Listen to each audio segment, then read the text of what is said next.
Indigenous, like medicine, I guess, plant medicine. It's what it is more than anything else. It's a process of inquiry, which always is a process of coming into relation and dialogue with, sentient human and non-human. Hello, and welcome to Sacred Herbalism, the full moon segment of the Elder Tree podcast, where we explore how plants can support us to enter into a sacred relationship with life and the living world. I'm Stephanie Hazel, and I've recorded this episode beneath the gaze of epic Wollumbin, where I live in Bundjalung country, and I pay my respects to the First Nations people of this land, as well as to the spirits and plants of this ancient earth. If you love what we do, you can support the Elder Tree mission of putting medicine in the hands of the people by joining our Patreon, where you can access special teachings from our presenters and our interviewees. So, let's walk into the moonlit forest together. Are you ready? This month, I'm honoured to welcome Tyson Yunkaporter to the Elder Tree podcast. Tyson is a senior research fellow and lecturer in Indigenous wisdom at Deakin University here in Melbourne. He is the author of the incredible book Sand Talk: How Indigenous Wisdom Can Save the World. If you haven't read this yet, then you really must read it. As an Australian, if you are Australian, then I think that this explanation of how Indigenous wisdom and knowledge and ways of seeing the world can enrich our own culture and all humans is really important and actually quite mind-blowing. He talks a lot about how the human brain works spatially and relationally, which is why story, place, relationships and context are so important to our capacity to make sense of the world. And this does come up in our conversation about plants here as well. In Tyson's opinion, he says that plants, when they're communicating with us, they're really not that likely to tell us something about us as individuals, but they're much more likely to give us important information about this context, information about the season that we're in, and how to engage with our environment in an appropriate way. This interview was painfully spontaneous. I had been emailing Tyson for about 3 months. I think I emailed him 5 times without a response before receiving back just a one-liner saying, "I've got 2 hours now if you want to do that interview thing." So I jumped on Zoom in a panic and hit record. It's not how I usually do it, but it was an excellent yarn. Now, a little disclaimer. This conversation was recorded the day after the voice referendum, and Tyson was not happy with the outcome. So we do talk about this a bit, and I do hope you're able to roll with this, even if your opinions are different from any of the ones that are expressed here. The referendum is over, so let's put it behind us and move forwards together towards a future where Indigenous Australians and non-Indigenous Australians have great conversations and come together to create the best version of ourselves and our country that we can. Thank you so much, Tyson. It's such a pleasure and honor to be talking to you today. No worries. And just have to acknowledge that I'm in a women's space here. I can't really say place because it's not really a place, is it? No, it's not a place. It's a space. Yeah, it's a women's yarning space here. So I'm acknowledging that I can only really be at the edges of that and probably facing outwards. Yeah, thanks for that acknowledgement. And yeah, it is definitely, even in the mainstream Australian community, it's definitely a space and industry that's really dominated by women, and many women seem called towards that direction. Yeah. But welcome your thoughts and comments and ideas in that space as well. So something that we've been exploring on this podcast is the idea of having relationships with plants more than just as commodities that we can use to provide healing for ourselves and our bodies, and have a professional kind of relationship with plants. But what does it even mean to be in relationship with the plants that we use and work with and heal with? And what do you think the importance is of actually having relationships with non-human beings? Well, it's there all the time anyway. It's just a matter of whether you notice it. It's whether you notice at this time that the white flowers come on the tea trees, and that means that you can buy lychees at the supermarket. These relations are all there. Yeah, they're always there. And I don't know, plants are sort of subtle things. They have that story that it sort of works in a different way from things that jump and hop and walk and run all around the place, crawl. Yeah, they're a bit different, eh? They are. Mm. They're older. I think they're slower. I remember having this beautiful time camping in Davies Creek, just near Atherton, up in northern Queensland, on my own. And we're just walking along this creek for hours, and was there for a few days. And there's that thing that happens when you're on your own in nature. Well, for me anyway, eventually you start to kind of drop some of the human thinking. And I had this moment of looking at these kind of twisted type of gum, I don't know what they're called. And I had this like, oh, wow, they're actually dancing. Like if I was slow enough, if I could slow down enough, I would see the way that they're growing is a kind of exquisitely elongated dance, and just because I'm so fast as a human, they seem like they're still and not. But then they do adapt to our cultures, our histories, and our times and places, and what's going on. Really good example in the south down here, and right up all the way up through New South Wales and into southern Queensland. You see that mistletoe. You come across mistletoe very much? No. Sometimes we call it snotty gobbles because it gets these little fruits on, these sort of slimy little fruits that you can eat, and kids love it, and we call them snotty gobbles. It grows all over the place, and I don't know, it's a children's plant.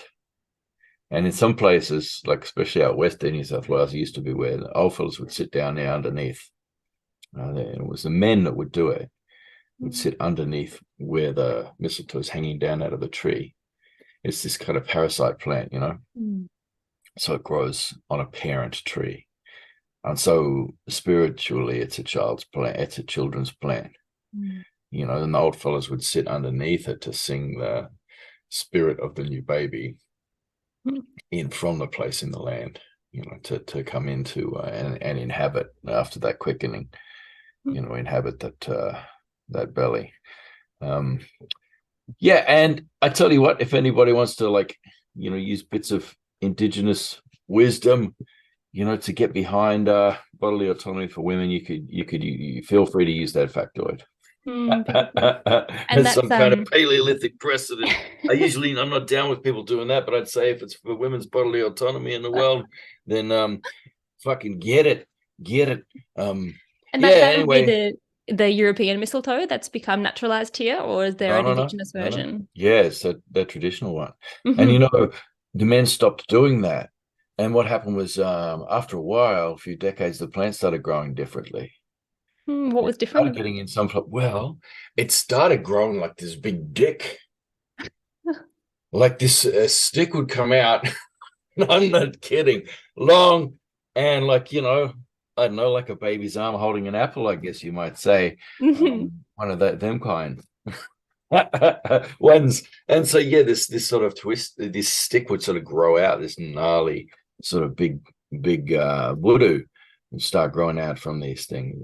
And that was just really interesting, because a lot of people will sort of go, well, that's some old people. Those old fellas are still there singing. That's how our children are still getting born through. And arguably settler babies too, because they've got to get their spirit from somewhere, but just don't fucking tell them that, because there's not very many of them who wouldn't get carried away with that and start using it to try and fucking claim their own place and basically extinguishing everyone else's title to the place before they've even figure out how to bloody share it. Sorry, I'm still feeling bitter from that fucking decision just come down, the referendum. So you should. Yeah, we should. Us and like the 40-odd% of decent people in Australia, we should just secede from the rest of it. Yeah. Other for big chunk. Go and stay in fucking Gilead or wherever they want to stay, and we'll get on with. What I found really disappointing in the whole conversation around the voice, and I'll be proud that I voted 100% yes and advocated for that in my community. But I saw in my more alternative kind of, my Facebook thread, which is quite kind of an alternative and pro-human rights, I would say, collective, in the referendum around gay marriage, it was like everyone was like, vote yes, vote yes, vote yes, this really united front. And in the, the voice about giving the Indigenous people of Australia a place to be heard in the political machinations of our country, it was incredibly divided, and it was really disheartening for me. I thought, and if my social group is divided on that, there's no way it's getting through. They're about to see, like they were saying, a yes vote's going to divide Australia, but they're about to see what actually going to divide it, and what divided fucking looks like, because there's a lot of us who just aren't coming back from this. Anyway, and we're not talking about it right now.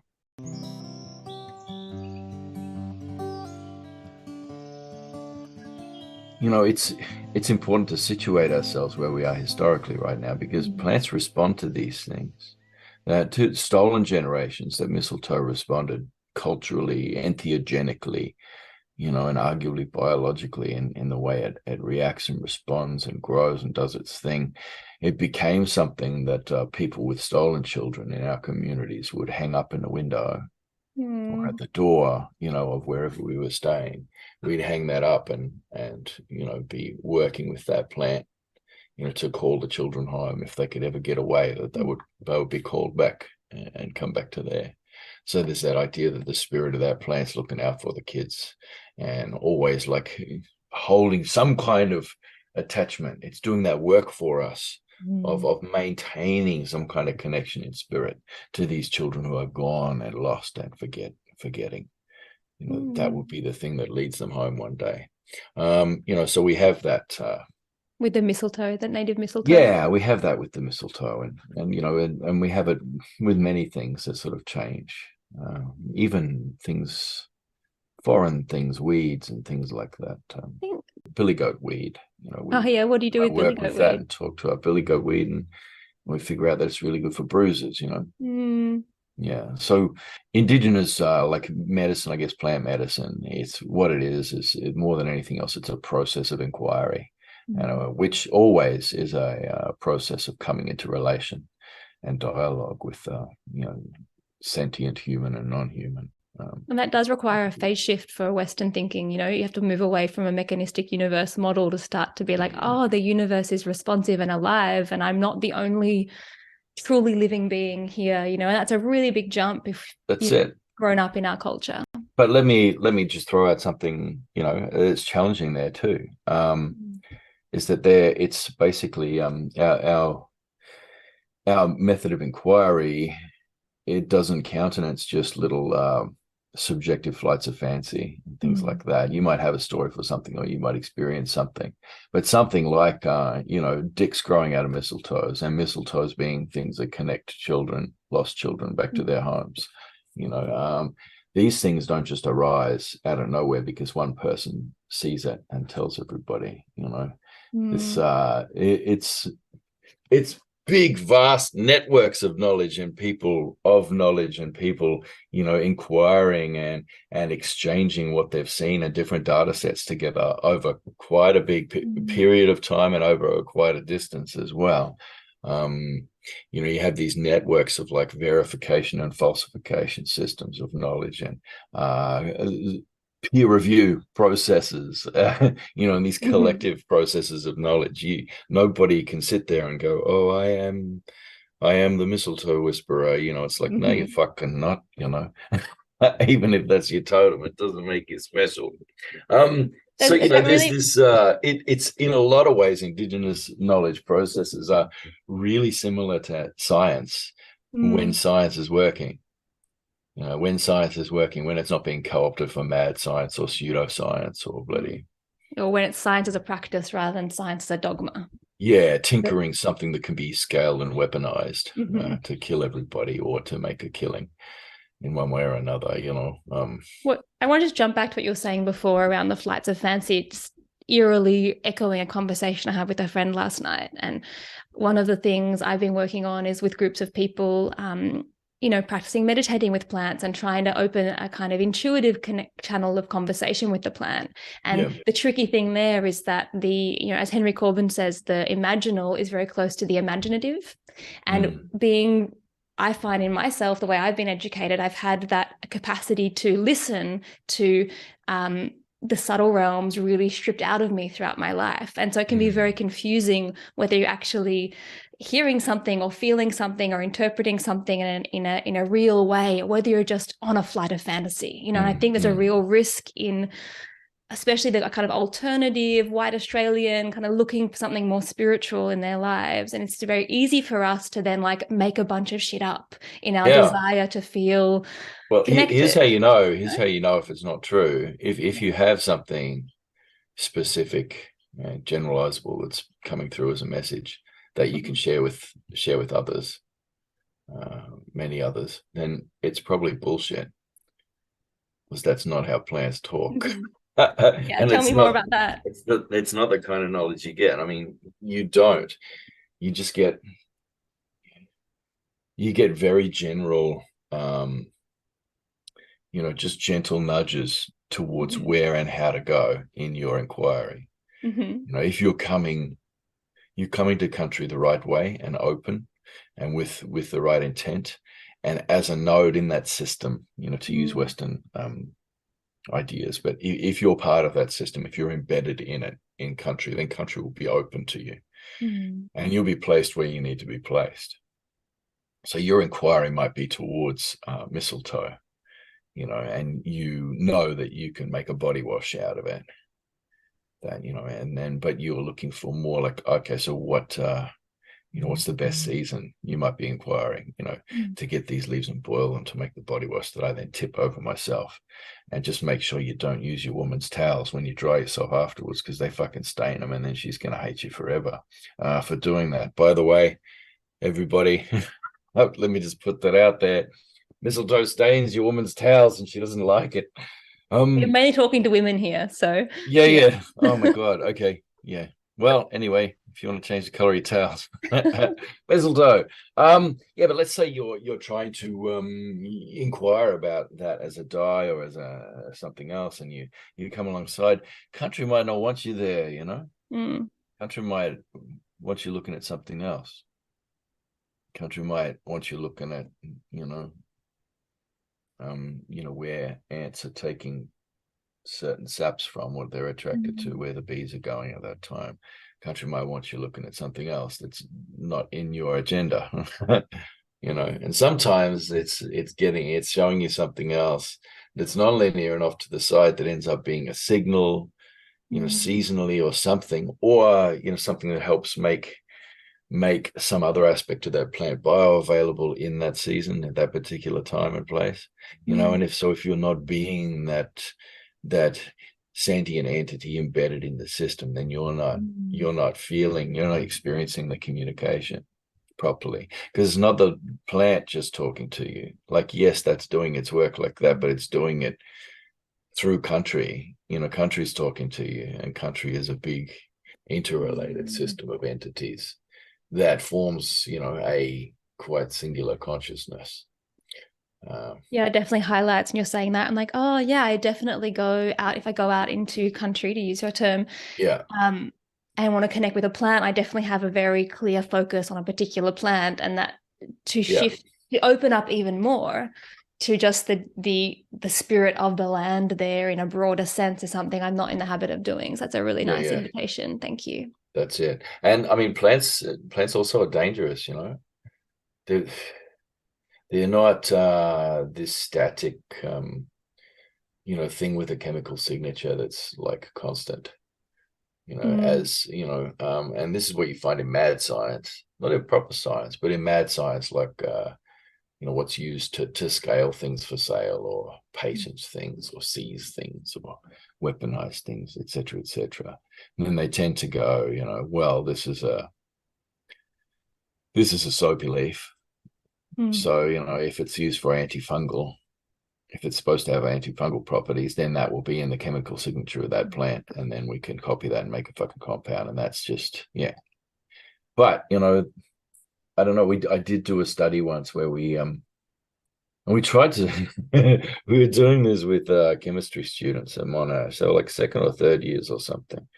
So we were getting them to do a chemical analysis of the chemical profile of two different samples of the same plant, and to look for those antifungal properties, and one of them was harvested in the right place, like on the country up north where it grows, in the right season when there's ringworm and you need that antifungal, so that, you know what I mean, in the right season to have that full effect. Yeah, in a way, the plant's responding to the season. And it was the part of the tree that you have to harvest from in order to get that and the full benefit. And then there was like one from the wrong time place, one from that was planted on the wrong country all the way down here, in sort of shitty ground, and it wasn't it was completely ignoring what parts you get at what times and all that kind of thing. So you had to compare two samples, and they struggled with that. They struggled so much with the concept that there would be any difference just because of some cultural knowledge or some cultural idea of times and places. It's like, well, this is the same plant. It doesn't matter where it's grown. So they actually really, what the big struggle with, and what made the results of that study just not replicable, not generalizable, not verifiable, not falsifiable, and just a mess, was their complete inability to remove that bias. What it is, it's knowing that there's a thing called time place, or a thing that you might call time place, and it's important that's communicating to you more than a sentient entity like a plant will. There's more contextual information coming through to you just in your relation with that plant in a particular time, in a particular place. And that's 99% of the communication you're going to have with that plant. Context-based. It's the contextual information. Something I really love in your work, that the work of yours that I've seen, is the emphasis on context. And I think that's something that we, in science, in that crazy way that it's been developing, it's all about taking everything out of context. And in herbal medicine, we see that so much, saying like, oh, the medicine of this plant is the berberine or is the saponin, trying to find those one chemical that's the real medicine, and strip that plant of all the context of its other chemicals. Normally that chemical comes in a much broader context of almost a symphony of other chemicals that are all working together. Well, you look at your name, Hazel. All right, I got Frisian mates in Holland. Yeah, the Frisian Indigenous people, and they're always talking about the Hazel, the Hazel. It's so important.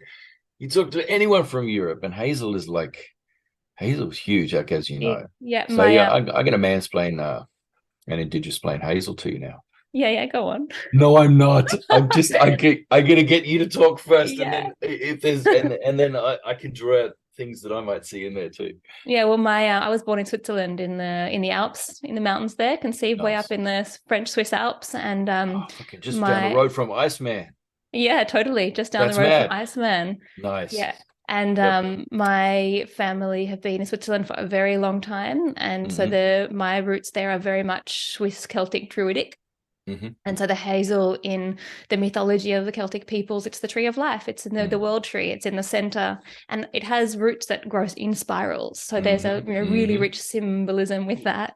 And the story that I know is that the hazel tree sits in the other world, and the hazelnuts drop into the pond of kind of, I guess, the fountain of life. And I imagine that I would translate that to how the Indigenous people talk about the dreaming, that other world, the place that's behind everything. And then the salmon eat the hazelnuts in that pool, and because the salmon are like the world bridges, they go between the fresh and the salt water, they carry that wisdom from the dreaming, from the other world, into our world of time and space. And look, that you can see so much seasonal knowledge in that, in the lore that's coming through, with that sacred pond and those body of water and those salmon. There's so much seasonal, there's so much time, place stuff going on there. That's really beautiful. And but then you work your way out through the system, and you see how that aligns itself with that folk totemic trinity that you, of course, the Browns. So so what's that? It's the bear and the hare and the beaver, I think. I think it's the hare. It's definitely the bear and the beaver. but I wouldn't know. It's not my freaking culture, so I can't speak for it. But my freezing mates are always talking to me about this, and they talk about what that folk totemic trinity like teaches them, around all that sort of stuff, and seasonally with the salmon and that salmon time, and how important it is that the bears are dragging the salmon up and leaving them, eating them in the forest, but then what they're bringing for the forest then too. The forest depends on that. And then the beavers, they fell. So they fell the hazel tree. Let's just look at the hazel trees. They fell the hazel tree at a certain height, which is the ideal height for coppicing the hazel trees. And so they fell that hazel tree in that season. And they fell it at exactly the right season for the things to be harvested for different, like the splines that they use to make baskets and backpacks and things like this. The best walking sticks ever. Exactly. But these things come at the right season. Yeah. So the stuff you need for your snowshoes comes at the right, you know what I mean? But they fell it just the right way in the right time and place to make all those things. And I keep seeing, I see all this and I go, this is our culture, same way we got it here. This is a fucking human thing. And it's not just a hazel tree talking to you, because if you're eating the hazelnut right season, even, and that includes the season that extends a little bit after that for, if you're storing them, maybe burying them in the mud and maybe they sprout, you know what I mean? Too, and you're having them in a different way then. But you eat them with the wild duck. Yum. And eating those things together. And they keep finding remains. They keep finding hazelnut shells and duck bones in the bottom of caves, in all over Europe. Because you eat those things together, man. The duck, the full medicinal qualities of the duck and the full medicinal qualities of the hazelnut and the optimal health, they're together.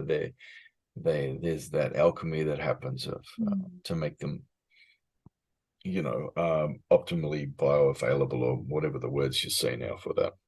Something that's you do eat those things together. Yeah. Something I find entertaining is actually the last time I really dropped in with your work was I was listening to the interview with you and Joshua Schreier from on the Emerald, and I was walking in the mountains in Switzerland through all these hazel trees. And I was listening to you talking with Joshua Schreier and getting really excited about, I think it was the second interview you did with him. So it's interesting that we should be having this conversation about hazel trees together now. Yeah. It's huge. But then, and this is so important for all Celtic peoples as well, which, those bastards went all, they spread their whole culture right across Europe, back in the day.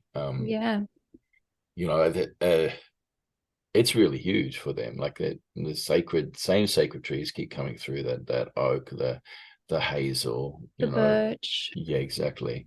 These things that you have those rods and wands that you make from those things. You have the medicines that you use at different times, Yeah. That holly is at that time that helps you with colds, the hazel at that time, et cetera, et cetera. It's just most of the information you get from a plant, if you're talking to a plant, is going to be contextual information. Just the same as if you're an Aboriginal person, most of your communication with other Aboriginal people is contextual, and it's basically just your whole conversation is shorthand around shared contextual information, which is pretty cool. Yeah. Yeah, actually, you were talking about that in that podcast, all of the ways you can talk about what's happening using pseudo words because you share that contextual place, the place in time and space. It's interesting, as a Western herbalist, using all these plants that come from Europe predominantly, there's more and more plants coming into herbal medicine in the modern age from Asia, from the Americas, but there's still, to me, it matters to be using the plants of my ancestors. But then as someone who's grown up in Australia, there's an interesting dissonance or disconnect about the fact that these plants they're not belonging me to place the way that I imagine it would feel to be using more Indigenous plants. Oh, it's once again, it's your context. Everything in creation is, everything's part of creation. There's no such thing as natural and unnatural. So, if I don't know, this breaks a lot of people's hearts when I say it, and They just think, oh, fuck that guy. But I'm going to say it anyway. Bush medicine only works in the bush. Mm. That you, if you're eating that duck and that hazelnut in the right season, then, and you're using the medicines that are available in that season to treat the ailments that happen in that season, that time, place, because you fucking live there, then it's medicinal. But, I could go down to Coles now and get a bag of hazelnuts and it wouldn't do shit for me. Even if I went and knocked a wild duck down the road, or I got I don't know, a nice roast duck from the Vietnamese shop down the road, and I ate the hazelnuts with that, it wouldn't do shit for me. You got to be in the time, place, and it's really tricky. It's really tricky. I think some things can travel in people's different pharmacopoeia, and that the things that they carry, because you can dry and make things last to another season. Well, it's not optimal though. Yeah, and people have also Your been preparation preserving. of most things. It's about you might use the root in one season, the bark in another season, the leaf in another season, all for different purposes. You got all these different things that you do with all those parts. But it's not like you just Bayer back in the day when they got the willow bark and they just extracted it, and they were making their aspirins from the bark initially. But then as soon as they, got the technology together to synthesize the same compound, then off they went, and that's your aspirin now. You're living in a city where it's just everything is fucking chemicals. There's 7 million people here in Melbourne, like a third of Australia's population just stacked up on top of each other, one on top the next in a bloody concrete mess on top of an old swamp. You want that aspirin. You want that lithium. You know what I mean? That you're gonna want the things that treat the ailments that come from that place. So I'm here in deep, wedged between the cheeks of civilization right here. So I'm gonna want to treat those pathologies that arise in me while I'm here, and I want to treat it. I want to go local. That is very controversial, Tyson. That means penicillin, baby. That means the whole lot. The only way to treat the ills of the industrial corporate machine is to take the medicines in the industrial corporate machine. Yeah. Yeah. I don't think you can treat the diseases that are created by the civilization. You can't treat these things with plants. You can't treat these things with traditional medicine. You treat traditional illnesses with traditional medicine. But the other thing is what grows here. There's so much privet. And what can we use privet for? I don't know what we use privet for, but I went for a walk the other day, and in three blocks, I'm just in Melbourne at the moment, and I went around within a 3-block radius of Preston here, and found about 10 medicinal plants, and I could have treated about 100 different conditions and symptoms just with those 3. That broadleaf privet is dropping all the berries now, eh? Yeah. And it will for a good while now, and the birds are really into it, and it must be doing something for them. You know what I mean? And it'll be producing something for this environment that you could find as a denizen of this place. So I'm going to disagree with you. The only way that we can treat modern ills with modern medicines, because then I think that's what the weed medicine brings us. So we have all these weeds that are thriving in this environment of urbanization and toxicity. This is what I'm getting at with the privet. Yeah, the privet, and the dandelion. The ribwort, the billy goat weed earlier. It's it's a caveat.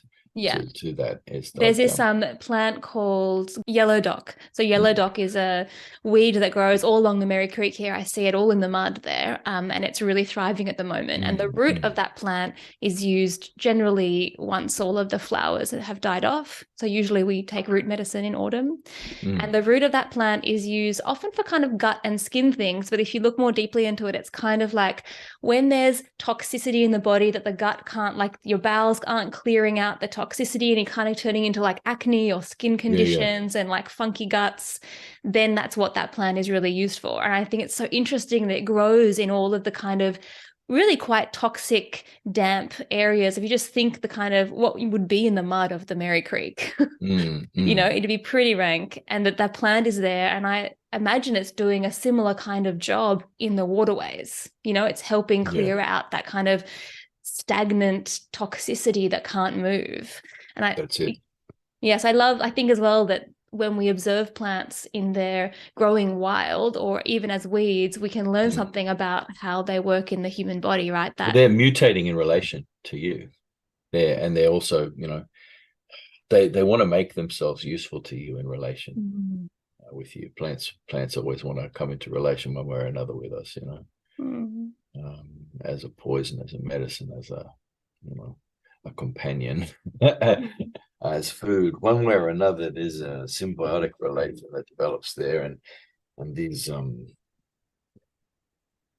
co-evolutionary pressures are always in motion. They're always happening. So, Vietnamese mint like takes off through the waterways around the place here. Then, what does that mean here? What does that do here? Yeah. And as you said, the chemistry of the Vietnamese mint would be really different than it would be in Vietnam, so it possibly is a completely different medicine in this location. Yeah. But then how do you, I don't know. See, here's the thing, with your collective inquiry, how do you weed out when you're doing a collective inquiry into these weeds? How do you weed out the dickheads? How do you weed out the gammon ones and those influencers who are, basically telling you to drink your own piss or drink peroxide or something like that, the gammon people in that group, or the gammon weeds that are like growing? Well, the gammon people are like, I speak to the lantana. Like, so there's the gammon people who mean well, but they're just wrong. And then there's the gammon ones who are like quite not just doing misinformation, but disinformation, people who are, really, really peddling wrong story with a view to, damaging quite a few people and having an impact on the world that way, potentially making a lot of money out of it too. Yeah, how do you weed them out? How do you do these? Or you can't tell me that maybe it's women's business in your women's spaces and you want to keep that to yourself. No, I can tell you. I think it's a really good question. And I've been working on a model just for my own work of thinking of the 3 ways of knowing. So this is just, a model that works for me, that we have the intellectual way, which, in our world is very much the scientific inquiry model. And then that we've got the embodied way. So what we feel if you take a plant, how it feels inside you, how it smells, how it tastes, and then you have the heart-based or intuitive way of knowing, which is more that subtlety that I think we're quite bad at generally in this modern age, but that some other peoples are much better at: dreams, visions, communication. And I think that there's a danger when people are only coming from that imaginal intuitive place, because that way kind of fantasy and superstition lie. So if we can really ground that imaginal knowledge find the place where it harmonizes with what we know about a plant intellectually and what is tangible and physically able to be felt, then I think we get to weed out some of those dangerous or misleading ideas.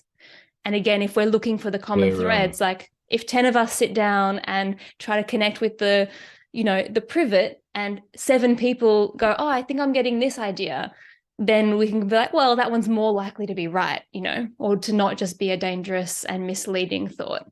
That's what I've been working with. Nice. Well, I let me just add a bit to your, I'll just chuck a bit in for your data sets on privet. So my little fella's autistic, and so if he wants to do something, it's really hard to freaking stop him. Anyway, he's been since he was bloody 3 eating them freaking berries. Privet berries straight off the ground. He'll eat handfuls of the bastards. And anyway, he didn't die yet. So that's I'm glad to hear that. Bit of knowledge you can add to your thing. One little fella didn't die when he ate a lot of them berries. Yeah. See, collectively, that doesn't sound like much, but collectively, 500 different people yarning with you around that privet. And this sort of, this collective, and see, there's that next level of knowing is when you know things collectively, there is that leap that happens. It's hard to explain how the informatics are being carried, how that intelligence and that computation works. when they know it's there, they study it in beehives, in swarming behaviors in beehives. And it's like, okay, there is dark data processing going. They call it dark data processing because we're not quite sure how it's happening, but they are processing stuff there. And I guess that's how we do it. So I tell you about my little fella eating the berries and not dying. You pass on the next one. And then someone else might be thinking, well, there's a difference between the broadleaf and the small leaf, et cetera, et cetera. Yeah. Someone else might be making their tool handles, that privet, which is something that's quite good for. I make spears out of it. Yeah, what do you use those spears for? Well, actually, I used to just make things for hunting and dancing. It was always me, instruments, tools, things like that. But for the last couple of years, everything I make is a weapon of war. So and particularly I've been making what's called bullet spears out of these ones. They're sort of sharp, vicious ones for like close quarters, thick scrub, interior spaces and stuff. So I sort of stash them strategically around my house, ready to pincushion anybody who wants to come in and mess with me. That's just, which is, really ridiculous, hyper-vigilant, from my cold, dead hand style of paranoia. But hey, Stephanie, privet spears don't kill people. People kill people. Yeah, I kill people. I kill settlers who vote no. Yeah. No. Are there any plants? Is there any plant in particular that's been really present in your life lately that is in relationship with you in this moment? It's that privet keeps coming through. Yeah. Much as I'd rather focus on the tea tree and red gum, which I've just finished the season where the sap was running. I finished a few weeks back, about a month back, more. So I finished cutting all the mini dishes or shields and stuff for that. From that one, and I don't know. And so I'm looking around, and there's things talking to me, but nothing as much as this privet here. Yeah. Which I've been in a genocidal relationship with that plant before. Been wiping it out along creeks and stuff like that. And so growing in your garden now? We're not allowed to remove it. Landlord won't let us. So it's like, I don't know. We try and dispose of all the berries so it can't get into the waterways and kill everything and everyone. But I guess you can only do what you can do inside this city. Speaking of, actually, I got to get going. But all right. Hell, that was a really good little power interview. Thanks for sharing. Thanks so much with me. That was deadly. Yeah, nice to talk to you, Tyson. Yeah, you too. All the best. That's it for this moon cycle. Thanks for joining me in another layer of this fascinating conversation we are having about the role of the sacred in our lives as herbalists. If you know someone who would love this episode, then send it through to them, as our work strengthening our herbal community through grassroots herbal education starts right here. I'll see you next time the moon is round in the sky, and until then, I wish you good health and many plants.